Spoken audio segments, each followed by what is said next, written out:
कहानी की शुरुआत एक अनाथालय से होती है जहाँ कई अनाथ बच्चे रहा करते थे। उन्हीं बच्चों में एक छोटी सी लड़की थी जिसका नाम सोफी था। सोफी बाकी बच्चों से थोड़ी अलग थी क्योंकि उसे रात में बिल्कुल नींद नहीं आती थी। जब पूरा अनाथालय गहरी नींद में सो जाता तब सोफी जागती रहती, किताबें पढ़ती और खिड़की से बाहर की शांत सड़कों को देखा करती। सोफी ने कई बार सुना था कि आधी रात के बाद, खासकर रात के 3 बजे, एक बहुत बड़ा और रहस्यमयी क्रिएचर शहर में आता है। कहा जाता था कि वह इतना चुपचाप चलता है कि किसी को उसकी आहट तक नहीं होती और जो भी उसे देख लेता है वह फिर कभी नजर नहीं आता। लेकिन आज तक किसी ने उसे सच में देखा नहीं था। उस रात भी सोफी अपने कमरे में बैठकर किताब पढ़ रही थी। चारों तरफ सन्नाटा था। तभी अचानक उसे बाहर से एक हल्की सी आवाज सुनाई देती है। सोफी खिड़की के पास जाती है और बाहर झांकती है। उसी वक्त गली में बिल्लियों की वजह से एक डस्टबिन नीचे गिर जाता है। सोफी पहले तो इसे एक आम आवाज समझती है, लेकिन अगले ही पल अंधेरे से एक बहुत बड़ा हाथ बाहर आता है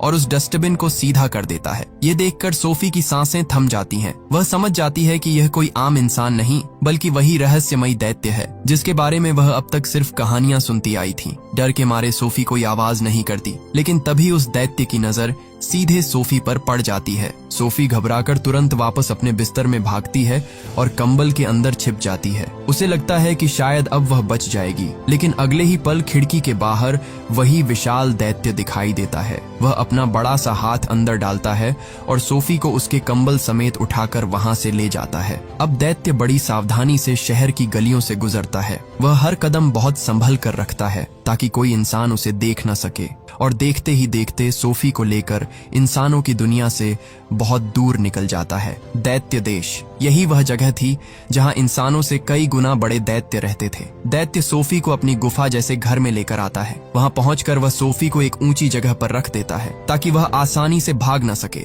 लेकिन सोफी कोई साधारण लड़की नहीं थी। जैसे ही उसे मौका मिलता है वह धीरे धीरे वहां से निकलने की कोशिश करती है। उसकी नजर खिड़की पर पड़ती है और वह सोचती है कि अगर किसी तरह वह खिड़की तक पहुंच जाए तो शायद यहाँ से भाग सकती है। सोफी किसी तरह खिड़की तक पहुंचती है और उसे खोलने की कोशिश करने लगती है, लेकिन जैसे ही वह खिड़की खोलती है वहां रखी कुछ चीजें नीचे गिर जाती हैं। आवाज सुनते ही दैत्य को पता चल जाता है कि सोफी भागने की कोशिश कर रही है। वह तुरंत सोफी के पास आता है और उसे साफ साफ कहता है कि यहाँ से भागने का कोई रास्ता नहीं है। ये इंसानों की दुनिया नहीं बल्कि दैत्य देश है। इसके बाद वह सोफी को अपने बड़े से बर्तन में रखकर टेबल पर ले आता है। सोफी अभी भी डरी हुई थी, लेकिन तभी वह दैत्य उसे बताता है कि उसका नाम BFZ है, यानी बिग फ्रेंडली जायंट, एक बड़ा लेकिन दोस्ताना दैत्य। तभी बाहर से दूसरे दैत्यों की भयानक आवाजें सुनाई देने लगती हैं। BFZ सोफी को बताता है कि इस दैत्य देश में उसके अलावा 9 और दैत्य रहते हैं और वे सभी उससे कहीं ज्यादा बड़े, ताकतवर और खतरनाक हैं।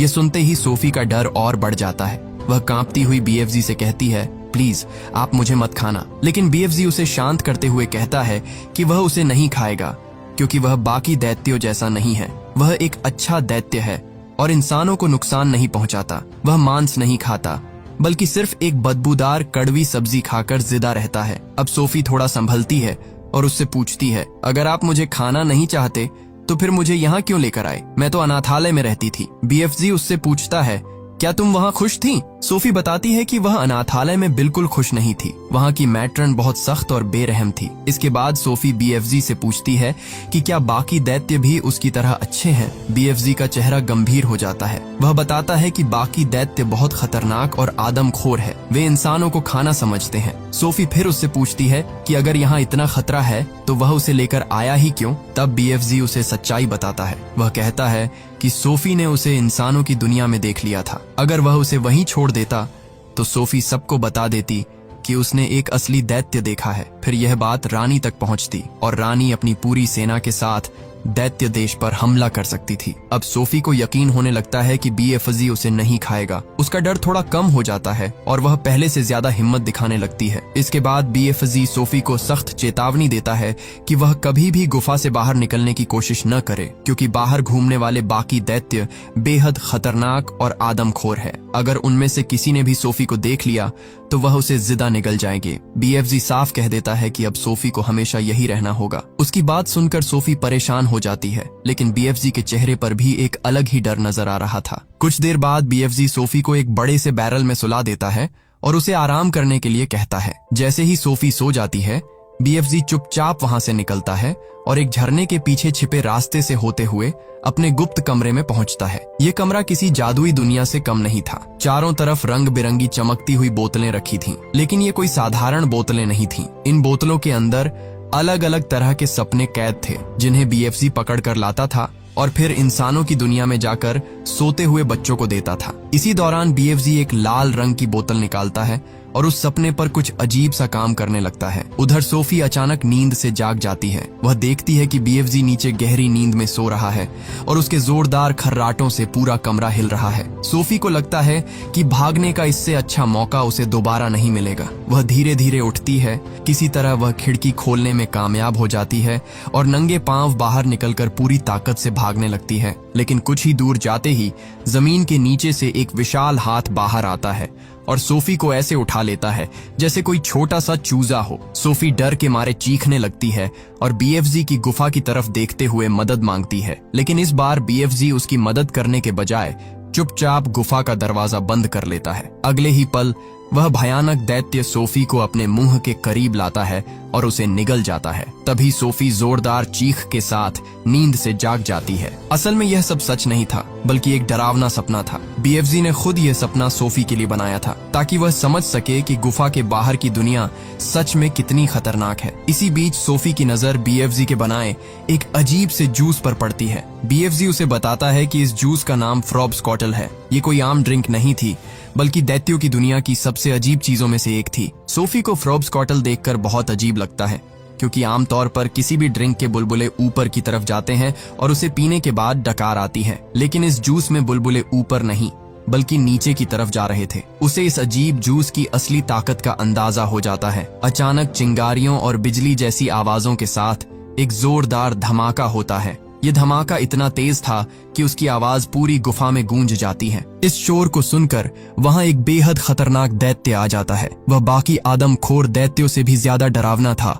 और उन सभी 9 दैत्यों का सरदार था। उसका नाम था फ्लैश लंपीटर। उसकी सूंघने की शक्ति इतनी तेज थी कि वह दूर से ही इंसान की मौजूदगी भांप सकता था। फ्लैश लंपीटर जैसे ही गुफा में आता है, उसे तुरंत इंसान की खुशबू महसूस होने लगती है। सोफी उसे देखकर डर के मारे पीछे छिप जाती है, लेकिन फ्लैश लंपीटर को यकीन हो जाता है कि यहाँ कहीं न कहीं कोई इंसान जरूर मौजूद है। डर के मारे सोफी जल्दी से उस बदबूदार कड़वी सब्जी के अंदर छिप जाती है, जिसे बीएफजी मजबूरी में खाया करता था। लेकिन जैसे ही वह उस सब्जी को सूंघता है, उसे उसमें इंसान जैसी खुशबू आने लगती है, इसलिए वह उसी बदबूदार कड़वी सब्जी को खाने लगता है। तभी अचानक सोफी का पैर बाहर दिख जाता है और बीएफजी समझ जाता है कि सोफी उसी सब्जी के अंदर फंसी हुई है। बीएफजी बिना घबराए चालाकी से फ्लैश लंपीटर को रोक लेता है। वह उसे याद दिलाता है कि उसे सब्जियों से नफरत है और वह सिर्फ मांस खाने वाला दैत्य है। ये सुनते ही फ्लैश लंपीटर गुस्से में उस सब्जी को फेंक देता है और फ्रॉबस्कॉटल उठाकर गुफा से बाहर चला जाता है। उसके जाते ही बीएफजी तुरंत सोफी को बाहर निकालता है। बीएफजी वहां सोफी को नहलाता है, उसे सुखाता है और पहनने के लिए साफ कपड़े देता है। फिर वह उसके लिए पेड़ के अंदर एक छोटा सा आरामदायक बिस्तर तैयार करता है। साथ ही उसके पास उसकी किताब और चश्मा भी रख देता है ताकि सोफी को थोड़ा अपनापन महसूस हो। इसके बाद बीएफजी उससे कहता है कि अब उसे काम पर जाना होगा, इसलिए सोफी को यहीं सुरक्षित रहना पड़ेगा। सोफी ये सुनकर उससे पूछती है, आप आखिर काम क्या करते हैं? बीएफजी सोफी को बताता है कि उसका काम बहुत अलग है। वह दूर दूर जाकर सपने पकड़ता है और फिर इंसानों की दुनिया में जाकर सोते हुए बच्चों को अच्छे सपने देता है। ये सुनते ही सोफी की आंखों में क्यूरियोसिटी आ जाती है। वह भी बीएफजी के साथ जाने की जिद करने लगती है। पहले तो बीएफजी उसे साफ मना कर देता है, क्योंकि बाहर हर तरफ आदमखोर दैत्यों का खतरा था। लेकिन सोफी उससे कहती है कि वह भी उसकी तरह अकेली है। वह एक अनाथ लड़की है जिसका कोई अपना नहीं है।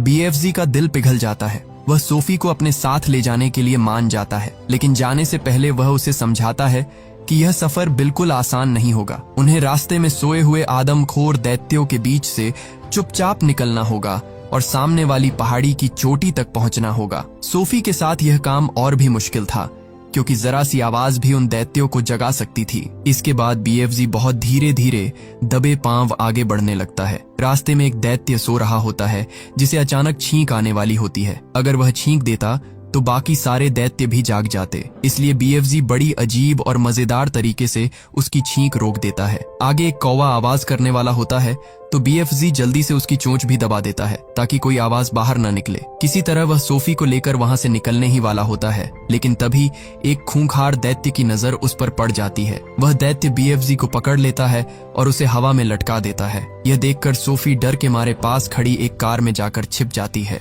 कुछ ही पलों में बाकी सारे दैत्य भी जाग जाते हैं। अब उनका सरदार फ्लैशलम पीटर BFZ को परेशान करने के लिए एक खतरनाक खेल खेलने की सोचता है। एक दैत्य BFZ को पहाड़ी के ऊपर ले जाता है, जबकि दूसरा दैत्य सामने वाली पहाड़ी पर 2 गाड़ियों को लेकर खड़ा हो जाता है। उन्हीं गाड़ियों में से एक के अंदर सोफी छिपी हुई थी। इसके बाद वे दैत्य गाड़ियों को आपस में टकराने का खेल शुरू कर देते हैं। टक्कर बस होने ही वाली थी कि सोफी अपनी हिम्मत जुटाती है और गाड़ी का स्टीयरिंग घुमा देती है। गाड़ी रास्ता बदल लेती है और उसकी वजह से एक दैत्य बुरी तरह नीचे गिर जाता है। सोफी किसी तरह बच जाती है, लेकिन दैत्यों को यह सब देखकर और भी मजा आने लगता है। अब वे BFZ को रेत की बोरी की तरह इधर उधर उछालने लगते हैं। BFZ कमजोर था, इसलिए वह उनका मुकाबला नहीं कर पाता। सोफी यह सब देखकर बहुत डर जाती है, लेकिन तभी अचानक बारिश शुरू हो जाती है। अजीब बात यह थी कि जो दैत्य किसी इंसान, जानवर या खतरे से नहीं डरते थे, वे बारिश से बुरी तरह घबरा जाते हैं। कोई अपने छोटे से छाते के नीचे छिपने लगता है,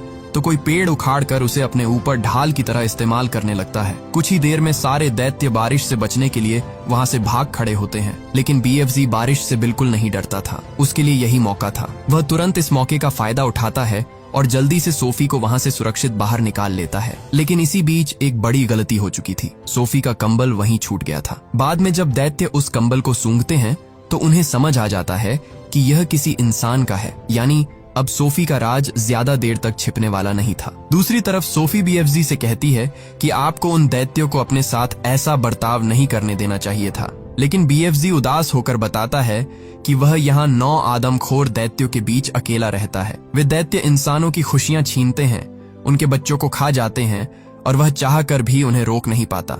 इसके बाद BFZ सोफी को पहाड़ी की सबसे ऊंची चोटी पर ले जाता है। ये कोई आम जगह नहीं थी, बल्कि सपनों का देश था। वहाँ एक विशाल पेड़ था जिसके आसपास का माहौल किसी जादुई दुनिया जैसा लग रहा था। BFZ सोफी को बताता है कि उसे दुनिया की हर छोटी से छोटी आवाज सुनाई देती है, यहाँ तक कि वह बूंदों की आवाज, पत्तों की सरसराहट और चींटियों की हलचल भी सुन सकता है। लेकिन उसे सबसे प्यारी आवाज पेड़ पौधों की लगती है, क्योंकि वे ऐसी कहानियां सुनाते हैं जिन्हें कोई आम इंसान कभी नहीं सुन पाता। फिर सोफी एक तालाब के पास जाती है। जैसे ही वह पानी में झांकती है, उसे उसके रिफ्लेक्शन में एक बेहद खूबसूरत और जादुई दुनिया दिखाई देती है। तभी BFZ उस तालाब में कूद जाता है और सीधे सपनों की दुनिया में पहुंच जाता है। सोफी ये देखकर हैरान रह जाती है, लेकिन फिर हिम्मत करके वह भी तालाब में कूद जाती है। अब दोनों सपनों की दुनिया में होते हैं। BFZ सोफी को बताता है कि यही वह जगह है जहां से सभी सपनों की शुरुआत होती है। उस विशाल पेड़ पर अलग अलग तरह के सपने बन रहे होते हैं। हर सपना अपने अंदर एक अलग कहानी,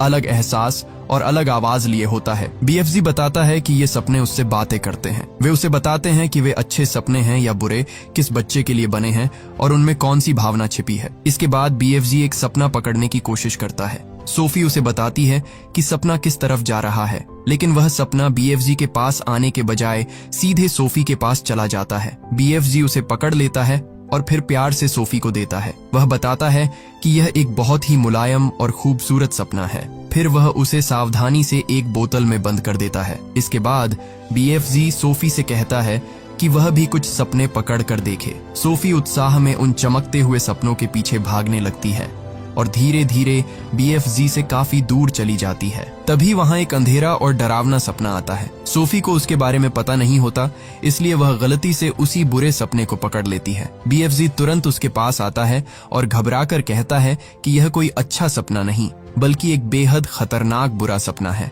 फिर वह उस सपने को बाकी सपनों से अलग एक खास बोतल में बंद कर देता है। इसके बाद BFZ और सोफी तालाब के रास्ते वापस दैत्य देश में लौट आते हैं। अब BFZ को इंसानों की दुनिया में जाना था, क्योंकि उसका असली काम अभी बाकी था, सोते हुए बच्चों को अच्छे सपने देना। सोफी भी BFZ के साथ इंसानों की दुनिया में आती है। दोनों छिपते छिपाते एक घर के बाहर पहुंचते हैं, जहां एक छोटा बच्चा गहरी नींद में सो रहा होता है। सोफी BFZ से पूछती है कि हम इसी घर में क्यों आए हैं। तब BFZ उसे बताता है कि उसने इस बच्चे के दिल की आवाज सुनी थी। उसे महसूस हुआ कि इस बच्चे को आज एक अच्छे सपने की जरूरत है। फिर BFZ सोफी से पूछता है कि बताओ, इस बच्चे को कैसा सपना देना चाहिए। सोफी थोड़ी देर सोचती है और फिर कहती है कि इसे ऐसा सपना दो जिससे यह बहुत खुश हो जाए। बीएफजी अपने बैग से एक चमकती हुई बोतल निकालता है। तभी सोफी उससे पूछती है कि क्या सपनों के बारे में उसे उसके माता पिता ने सिखाया था। यह सुनकर बीएफजी थोड़ा शांत हो जाता है और बताता है कि दैत्यों के माँ बाप नहीं होते। वह कहता है कि उसकी उम्र इतनी ज्यादा है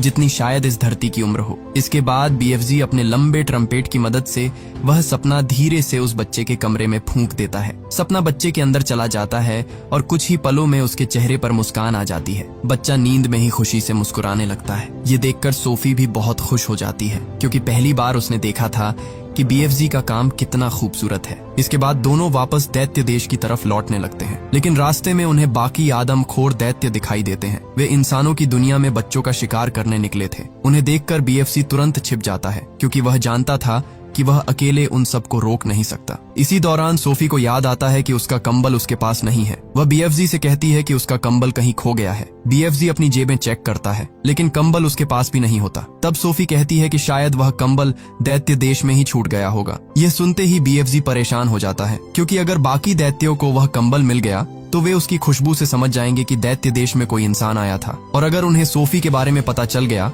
तो उसकी जान खतरे में पड़ जाएगी। इसीलिए बीएफजी एक कठिन फैसला लेता है। सोफी को बचाने के लिए वह उसे वापस उसी अनाथालय के बाहर छोड़ देता है जहां से वह उसे लेकर आया था। जब सोफी की आंख खुलती है तो वह खुद को अनाथालय के बाहर पाती है। पहले तो उसे कुछ समझ नहीं आता। उसे लगता है कि शायद यह सब एक सपना था, लेकिन तभी छिपा हुआ बीएफजी उससे बात करता है और कहता है कि वह अपना कंबल दैत्य देश में छोड़ आई है। अब बाकी दैत्यों को उसके बारे में पता चल सकता है, इसलिए उसका बीएफजी के साथ रहना सुरक्षित नहीं है। सोफी उसे रोकने की कोशिश करती है। वह कहती है कि उसे कुछ नहीं होगा क्योंकि अब वे दोनों अच्छे दोस्त बन चुके हैं। सोफी बीएफजी से दूर नहीं जाना चाहती थी। तभी बीएफजी उसे अपने अतीत की एक दर्दनाक बात बताता है। वह कहता है कि बहुत पहले सोफी की तरह उसका एक और इंसानी दोस्त था। उसे किताबें पढ़ना बहुत पसंद था और उसी ने बीएफजी को पढ़ना सिखाया था।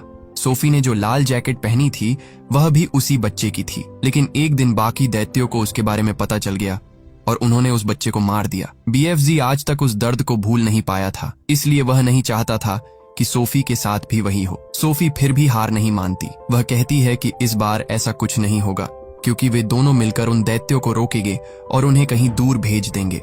लेकिन बीएफजी उसकी बात नहीं मानता। वह अपना बैग उठाता है और वहां से जाने लगता है। सोफी उसे रोकने की बहुत कोशिश करती है, लेकिन बीएफजी पीछे मुड़कर नहीं देखता। सोफी उदास होकर वापस अनाथालय में चली जाती है। वह अपने कमरे में जाकर बिस्तर पर लेटती है, लेकिन उसके दिमाग में बार बार बीएफजी की ही बातें घूम रही थीं। तभी उसे बीएफजी की एक बात याद आती है कि वह दिल की आवाज भी सुन सकता है। सोफी को यकीन हो जाता है कि बीएफजी अभी भी कहीं आसपास ही है और उसकी आवाज सुन सकता है। इसी भरोसे के साथ वह खिड़की के पास जाती है और बिना डरे नीचे छलांग लगा देती है। बीएफजी उसे गिरने से पहले ही अपने हाथों में पकड़ लेता है। अब बीएफजी को भी समझ आ जाता है कि सोफी कोई आम बच्ची नहीं है। वह सच में बहादुर है और किसी खतरे से डरने वाली नहीं। इसके बाद बीएफजी सोफी को अपने साथ वापस दैत्य देश ले जाता है। वहां दोनों मिलकर सोचने लगते हैं कि आखिर उन आदमखोर दैत्यों को कैसे रोका जाए। लेकिन तभी बाहर से दैत्यों के आने की आवाज सुनाई देती है। बीएफजी तुरंत सोफी को अपने घर के अंदर बने उसी पेड़ में छिपा देता है। कुछ ही देर में सारे दैत्य वहां पहुंच जाते हैं। बीएफजी उन्हें वहां से जाने के लिए कहता है, लेकिन तभी फ्लैशलम पीटर सोफी का कंबल दिखाता है और कहता है कि वे यहाँ से तभी जाएंगे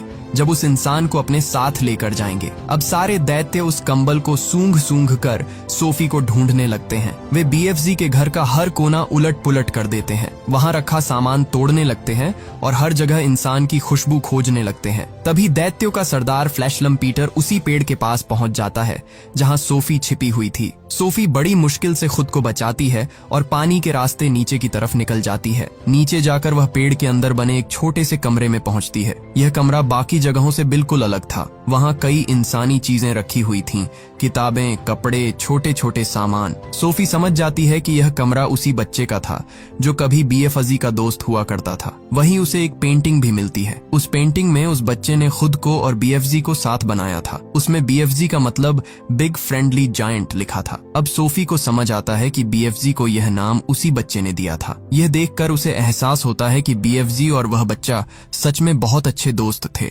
लेकिन तभी एक दैत्य उस कमरे की तरफ आने लगता है। सोफी जल्दी से छिप जाती है। दूसरी तरफ बीएफजी भी समझ जाता है कि अब बात बहुत आगे बढ़ चुकी है। वह सोफी को बचाने के लिए हिम्मत दिखाता है और एक गर्म लोहे की रॉड से दैत्यों पर हमला कर देता है। बीएफजी पहली बार उन आदमखोर दैत्यों के सामने डटकर खड़ा होता है और एक एक करके उन्हें अपने घर से बाहर भगा देता है। दैत्यों के जाने के बाद सोफी की नजर कमरे में लगी इंग्लैंड की महारानी की तस्वीर पर पड़ती है। इसी तस्वीर को देखकर उसके दिमाग में एक बड़ा आइडिया आता है। वह तुरंत बीएफजी के पास जाती है और कहती है कि अगर वे अकेले इन दैत्यों को नहीं रोक सकते तो उन्हें महारानी की मदद लेनी होगी। इसके लिए सोफी बीएफजी से एक बहुत ही डरावना सपना बनाने को कहती है। वह समझाती है कि महारानी को ऐसा सपना दिखाना होगा जिसमें वे देखें कि सारे 9 आदमखोर दैत्य इंग्लैंड में आकर बच्चों को उठा रहे हैं और उन्हें खा रहे हैं। बीएफजी सोफी की बात समझ जाता है। वह उस सपने में सभी दैत्यों को डालता है, बच्चों के गायब होने का डर डालता है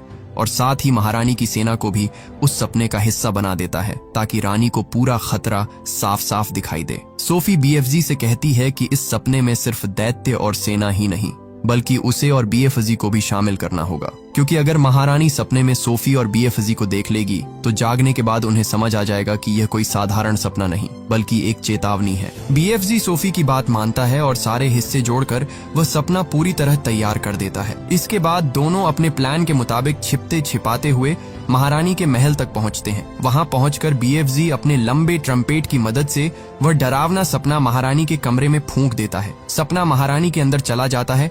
यह सपना इतना डरावना था कि महारानी की नींद टूट जाती है। तभी उनकी नौकरानी मेरी भी कमरे में आ जाती है। महारानी उसे बताती है कि उन्होंने बहुत भयानक सपना देखा है जिसमें बड़े बड़े मांस खाने वाले दैत्य बच्चों को उठा रहे थे। उसी समय मेरी अखबार देखती है और हैरान रह जाती है क्योंकि अखबारों में सच में बच्चों के गायब होने की खबरें छपी होती हैं। ये देखकर महारानी को समझ आने लगता है कि उनका सपना सिर्फ सपना नहीं था। फिर महारानी को याद आता है कि उन्होंने सपने में एक छोटी लड़की को अपनी खिड़की पर बैठे देखा था। वह मेरी से पर्दे खोलने को कहती है। जैसे ही मेरी पर्दे खोलती है उसके होश उड़ जाते हैं क्योंकि बाहर खिड़की पर सच में सोफी बैठी होती है। महारानी भी यह देखकर हैरान रह जाती है। फिर महारानी सोफी से पूछती है कि क्या उसे यहाँ कोई दैत्य लेकर आया है। सोफी उन्हें बताती है कि हाँ, लेकिन वह कोई बुरा दैत्य नहीं है। वह उसका सबसे अच्छा दोस्त है और उसी ने यह सपना बनाया था ताकि महारानी को खतरे के बारे में बताया जा सके। महारानी सोफी से पूछती है कि वह और उसका दोस्त यहाँ क्यों आए हैं। सोफी उन्हें याद दिलाती है कि जवाब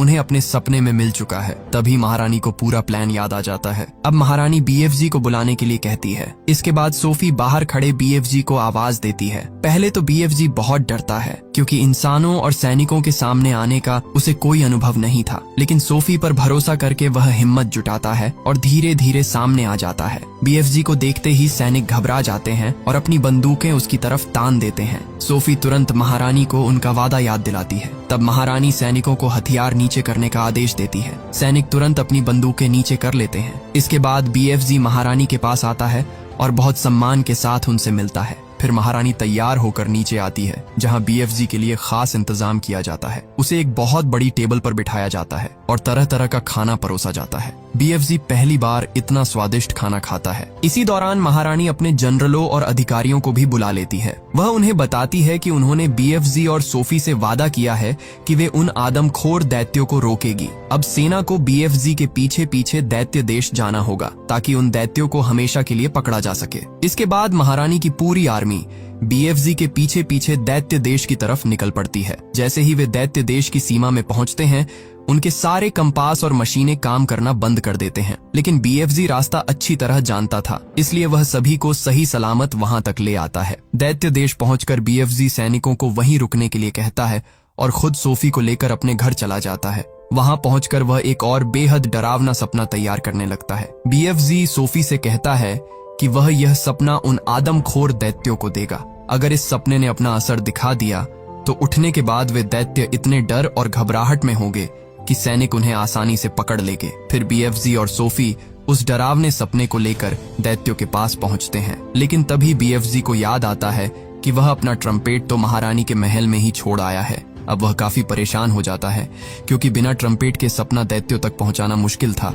लेकिन सोफी हिम्मत नहीं हारती। वह उस सपने का जार लेकर खुद ही धीरे धीरे सोए हुए दैत्यों के पास जाने लगती है। बीएफजी उसे रोकने की कोशिश करता है, लेकिन तभी एक दैत्य की आंख खुलने लगती है। हालात बिगड़ते देख सोफी तुरंत जार तोड़ देती है। जार टूटते ही वह डरावना सपना आजाद हो जाता है और एक एक करके सभी दैत्यों के अंदर जाने लगता है। सपना अपना असर दिखाने लगता है। बाकी दैत्य नींद में ही डरने, घबराने और अजीब हरकतें करने लगते हैं। उन्हें ऐसा महसूस होने लगता है जैसे उनके अपने किए हुए पाप अब उनके सामने आ गए हों। लेकिन उनका सरदार फ्लैश लम्पीटर सबसे ताकतवर था। वह उस सपने को अपने अंदर घुसने से रोक देता है और उसे खत्म कर देता है। इसलिए उस पर सपने का कोई असर नहीं होता। जैसे ही उसे सोफी दिखाई देती है, वह गुस्से में उस पर हमला करने के लिए आगे बढ़ता है। तभी बीएफजी बीच में आकर सोफी को बचा लेता है। फ्लैश लम्पीटर अब बीएफजी पर भी हमला करने लगता है, लेकिन इसी समय महारानी की सेना अपना ऑपरेशन शुरू कर देती है। सैनिक दैत्यों पर जाल और हथियारों की मदद से हमला करते हैं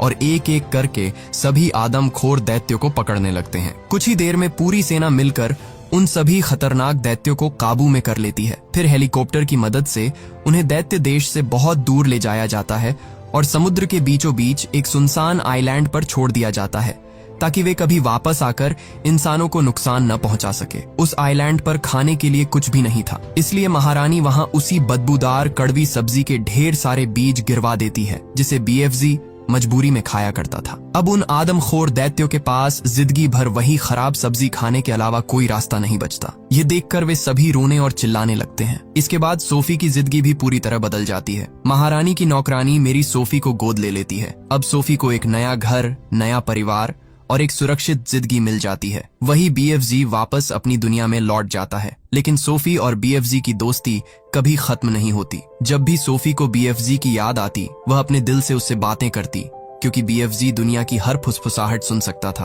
और इसी तरह एक अकेली अनाथ लड़की और एक अकेले दैत्य की दोस्ती ने इंसानों की दुनिया को उन आदमखोर दैत्यों से हमेशा के लिए बचा लिया।